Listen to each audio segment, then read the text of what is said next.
ಅಗಲ ಇದ್ದ ತೋಡನ್ನು ಸ್ವಲ್ಪ ಸಪುರ ಮಾಡಿ ತೋಡಿನ ಮಧ್ಯದಲ್ಲಿ ತಡೆಗೋಡೆಯನ್ನು ನಿರ್ಮಿಸಿರುತ್ತಾರೆ.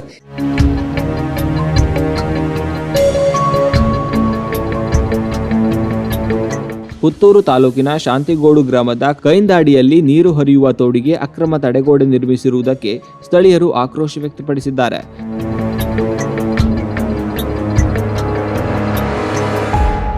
ಬಾಲಕೃಷ್ಣ ಎಂಬುವವರು ಯಾವುದೇ ಅನುಮತಿ ಇಲ್ಲದೆ ತೋಡಿನ ಮಧ್ಯೆ ಗೋಡೆ ನಿರ್ಮಿಸಿ ಜಮೀನು ಒತ್ತುವರಿ ಮಾಡಿದ್ದಾರೆ ಎಂದು ಆರೋಪಿಸಲಾಗಿದೆ.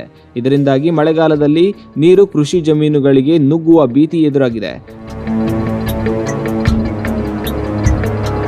ಗ್ರಾಮಸ್ಥರು ಜಿಲ್ಲಾಧಿಕಾರಿ ಕಚೇರಿ, ತಾಲೂಕು ಕಚೇರಿ ಹಾಗೂ ಗ್ರಾಮ ಪಂಚಾಯತ್ಗೆ ದೂರು ನೀಡಿದ್ದರೂ ಕೂಡ ಅಧಿಕಾರಿಗಳು ಇನ್ನೂ ಸ್ಥಳಕ್ಕೆ ಭೇಟಿ ನೀಡಿಲ್ಲ.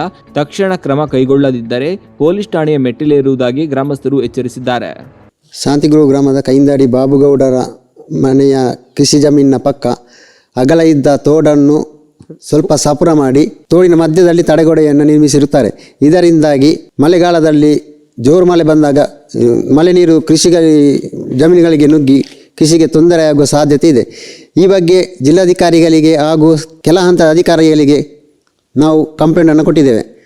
ಇದಕ್ಕೆ ಈವರೆಗೆ ಯಾವುದವರಿಂದ ಇದು ಪ್ರತಿಕ್ರಿಯೆ ಇರುವುದಿಲ್ಲ.